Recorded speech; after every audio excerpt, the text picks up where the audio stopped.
Hey everyone, and welcome. Today, we are cracking open one of the most legendary books on success ever written, Think and Grow Rich. For almost a century, people have used its principles to build massive fortunes. So what we're going to do is distill all that wisdom into a blueprint that you can actually use right now. Let's dive in. And it all starts right here with this one quote. Forget vague hopes and wishes. Napoleon Hill is saying that real success starts with a laser-focused, almost obsessive desire for one single, super clear outcome. That's the fuel. So that's the big question, right? How on earth did a book from 1937, of all times, end up creating so many millionaires? And maybe more importantly, do those secrets still hold up in our crazy, fast-paced world today? Well, we're about to find out. Now, Napoleon Hill laid out a whole bunch of lessons, but to make them super actionable for you, we've organized his core ideas into a simple but really powerful blueprint for building wealth. We're calling it the Pyramid of Success. It's so simple. It all starts with a foundation, which is your mindset. Then you build a strategic framework on top of that. And finally, you have the capstone, the part that makes it all real. Relentless, focused action. Okay, so let's start at the absolute base of this pyramid. According to Hill, before you can build a single thing in the real world, you have to build it inside your own head first.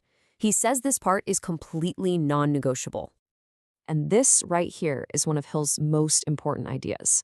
A vague wish, like, I want to be rich, has zero power. It's just a daydream. But a burning desire? Now that's different.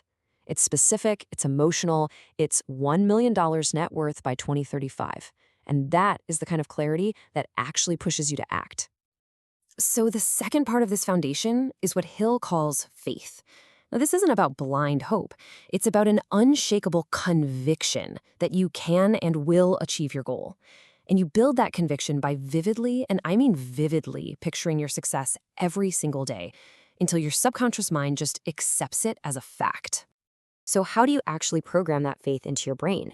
Hill's tool for this is called Autosuggestion. It's basically a direct command to your subconscious.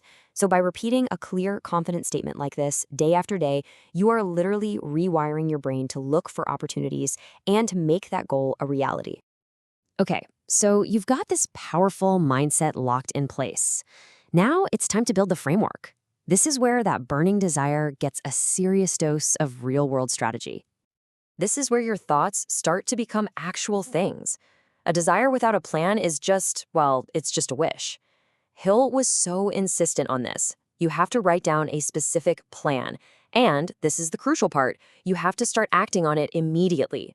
Don't wait for perfection, just start. Hill was way ahead of his time on this one. He knew you can't achieve huge success all by yourself. He called it the mastermind. Think of it as your personal board of directors. A group of people who challenge you, support you, and make you better. You've heard the saying, your network is your net worth? Well, this is where that idea comes from. Hill makes a really important distinction here. Just knowing a little bit about a lot of things, that won't make you wealthy.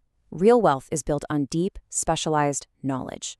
So whether that's coding or real estate or marketing, you have to become an expert in the one thing that directly serves your main goal. Sooner or later, your plan is going to hit a wall. It's inevitable. And when it does, imagination becomes your most powerful tool. Hill says you'll use synthetic imagination to rearrange old ideas into new solutions, and you'll tap into creative imagination for those totally original aha moments when you're really stuck. All right, we've built the foundation with our mind, we've built the framework with our strategy. Now it's time for the capstone. The very peak of the pyramid where everything finally comes together. This is where thoughts and plans become cold, hard results. So take a look at this number, 10,000. What do you think that represents? It's not money, it's not hours, it's something way, way more valuable than that. That's right. 10,000 failed attempts before he finally perfected the light bulb. This was Hill's ultimate example of persistence. He believed most people quit when they are just one step away from success. The willingness to keep going, no matter what, is what separates the winners from the dreamers. Now here's a simple habit Hill noticed in every single successful person he studied. They make decisions quickly, and they are very slow to change them. They get the facts, they make the call, and then they stick with it. It's that decisiveness that creates unstoppable momentum. And really, it all boils down to this one idea. Hill calls it transmutation. It's about taking the raw, passionate energy of your desire and channeling it, transforming it into disciplined, daily actions that compound over time to create real, tangible wealth. So there you have it. We've walked through the entire blueprint: mindset, strategy, and action. And now, the spotlight shifts from Napoleon Hill's ideas to you. Now, it's really important to remember this book was written back in 1937. The principles about mindset, they're timeless, but they're most powerful when you pair them with modern, practical financial strategies. So think of this as your psychological playbook, not your only financial guide. So there it is, the Pyramid of Success, straight from one of the most powerful books ever written on achievement. You have the blueprint. The only question left is, what's the very first brick you're going to lay?